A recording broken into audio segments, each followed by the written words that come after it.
Hey, what's going on, guys? Old Doodles convinced me to finally get a haircut here, so I was trying to avoid it. It's a little bit colder over here. It's winter over in Brisbane. It's not like Michigan cold, but it's still kind of cold. I was hoping to get like some footage put together for you guys, so you can kind of see like what it is in the Australia life. We got construction over here. I mean, it's really kind of like a typical city. And I wanted to do like a little documentary or thing, but I didn't have my headset, so we'll decide to kind of use random footage. And, I don't know, we'll put something together. But, well, Brisbane's been pretty good, and we're about to go to Torrance tomorrow. Are you happy, Doodles? Yeah. Hooray! Alright, so I guess there'll be a video after this. Hey, what's going on, guys? We told a lot of people that we would kind of document what we're doing over here in case you want to go check out Australia one time, and just a little bit about what we're doing over here, and kind of keep you updated. So now you can hear all about our magical adventure. So are you having a fun time so far? Yeah. You've been wanting to go to Australia your whole life. So. My whole life, and now I'm here. Alright, so, well. Alright, we're getting ready for our adventure. Doodles, say hi to the camera. This is the beginning. Hoorays! Look at Doodles. Doodles wants a little neck pillow? Yeah. Hey, are we going on gate ass? A doodle's on a plane, a doodle's on a plane. Hi-ho, the doodle-o, the doodle's on a plane. On the plane, yeah. I want this motherfucking doodles off the motherfucking plane. 1,000 strong, and we are Delta proud. Okay, so pretty much on the first day of our trip, we were just flying up in the air. We had to take a short flight of 4 hours over to Los Angeles, and then it was about a 14-hour trip from there, going overseas. We barely had any time to shuffle around. Pretty much as soon as we got to LAX, we had to like pack up our stuff and go right away. So there was absolutely no time for stretching or walking around, and pretty much had to rely off the food that they provided on the international flight. The flight for the domestic flight was actually way better than the international flight, like the quality of service. I mean, we were like little sardines in that long-ass plane, and that was kind of unusual. I thought, from what I understood, we were going to have a little bit more room, but nope. It's kind of like a regular plane. I mean, you have entertainment and stuff, but aside from that, you're cramped up next to two other people unless you pay the big dollars, and well, just deal with it. Like I knew it was going to be long, but it just seemed like it never ended. When we arrived in Brisbane, it was about 6 o'clock in the morning, so we technically had a whole day. We were at a 10-hour difference. We didn't have anything planned, but we heard that the Lone Pine Park koala sanctuary was pretty good, so we went to a pretty cool decked-out travel agency next to us, and they kind of helped us fill our 2 days. We decided that we were going to go try out the treetop rainforest on the following day and check out the Lone Pine Park, and those were pretty cool places. A lot of the animals that are at the sanctuary are animals that are specific to Australia, so maybe ones that aren't in the zoos around our house. Like I can't really think of any zoos that have Tasmanian devils or wombats really, or koalas. There was also a platypus there, which was really cool. We saw a lot of like birds, like the cassowaries aren't really, you never see those. The flying foxes, you never get to see those. Those are really cool. So they had a lot of animals that I had never got to see like in person before. If I were to summarize their vacation so far, I would say it's literally been just a bunch of koala petting. So Koala butts. I know old Doodles is excited about that, but you know, you can only pet so many koala bears. You can never pet all the koala bears. You can only pet so many koala bears before You can pet so many more. How so? Hey, how happy on a scale from 1 to 10 are you right now? 12. I want to steal a little koala now and take it home. They're pretty adorable. Yeah. I'm going to touch every koala I come in contact with on this trip. What I really liked about Lone Pine Park was the fact that you can come really close up to the animals. You get up close and personal with the kangaroos. We saw an emu. That was really cool. I've never pet an emu in my life. And they're really docile. The kangaroos are kind of lazy, and you know, the different birds and stuff will eat right out of your hands, and it's just really cool experience. And I have to admit, the koala bears are pretty adorable. Oh, he's so cute. Oh, what do we got going on over here? We got a muncher.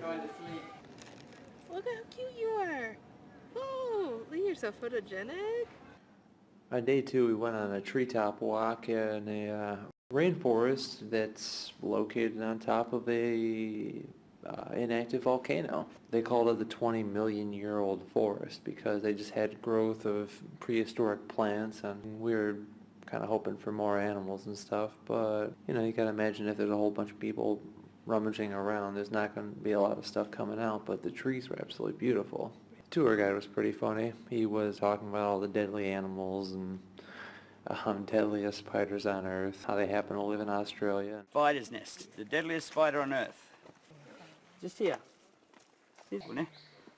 Mini green, eh? It's the funny thing is with this spider, if it bites your dog, it's okay. If it bites you, you'll be dead in 20 minutes. Wow. Okay, primates, they're just super deadly to primates or humanoids, okay? So we're not going to touch it, are we?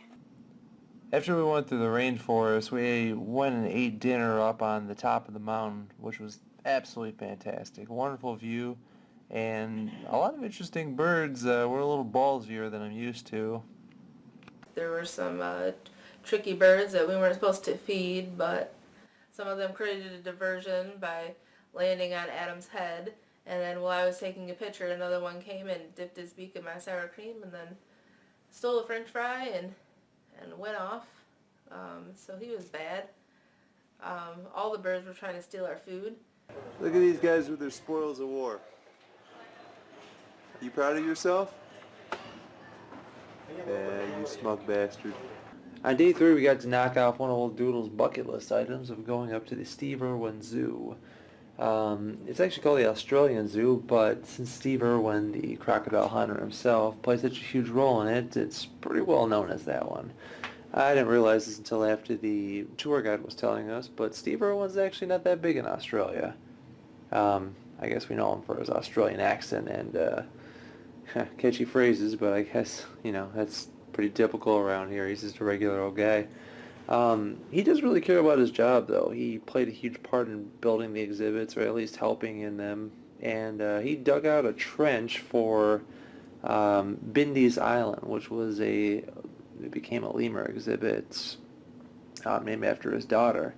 He put his heart into that place, and they had a memorial made for him after he passed away. The whole place is dedicated to him left and right.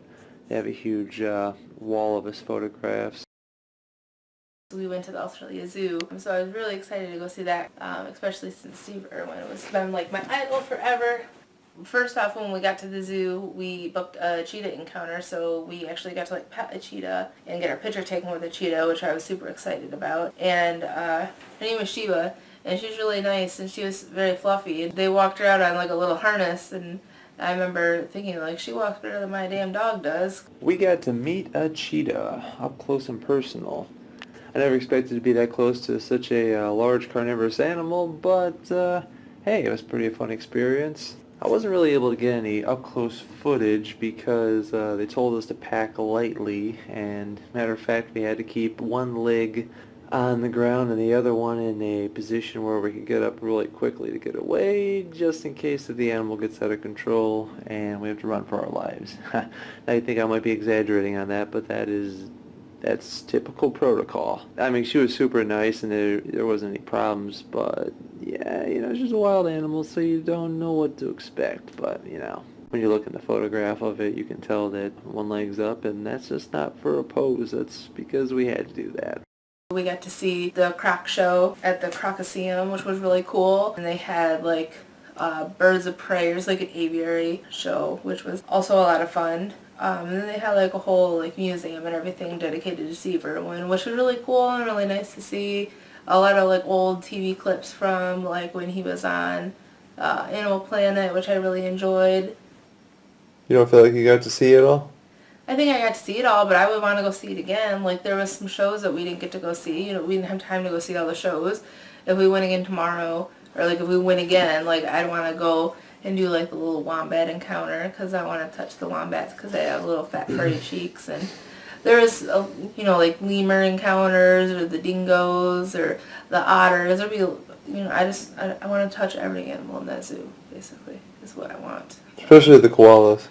I did get to touch the koalas. I got to pat a koala. She was sitting there. I got to pat 2 koalas. I got to pat that one when we first got in, and that woman took a picture of me, you, and that koala. And then later when we went to the koala walkthrough, because they got like an area where you can walk through, and there's koalas there, and you just ask like which koala is on duty. Because the koalas, they only like work for 30 minutes a day, or 30 minutes at a time, and then they go back to sleep, because they sleep so much. They sleep like 18 to 20 hours a day. So, you know, we asked her which koala was on duty, and she had, you know, like he was up in the tree just chilling, and we got to walk, you know, I walked up the little stairs, and I got to pet him, and Adam took my picture next to him. So it was fun. All the other koalas were sleeping. They were off duty. They weren't working. They were off the shift. Their shift was over, they clocked out, and they were napping until their next shift. What a bunch of bastards. I wish I only got to work a half hour a day, and I wish my working consisted of people petting my butt and taking pictures with me. Overall, we're having a blast. We spent most of our time playing with animals and stuff, but that's not a big deal because when we go to Cairns, it's going to be a lot of tropical paradise, and we're going to be doing a lot of stuff like the Great Barrier Reef and stuff like that. So, hey, it's not bad at all. I would definitely suggest if you're going to head out to Australia that you check out Brisbane. It's a pretty good city. Everyone seems very friendly. Like, so far, there hasn't really, we haven't met anyone that hasn't been more than super friendly. So far, like, everything has been awesome, and everything or more than I thought or dreamed of. So I can't wait to go to the next place and do the next set of exciting things here in Australia. I'm going to cut this video off now because it's getting pretty damn long, and I was hoping to keep it under 10 minutes at least. I'll make the next one a little bit easier because it took me forever to get this one done, so maybe I'll just make it with music and stuff. So, I don't know. Pardon the abrupt ending, but yeah, this video's done.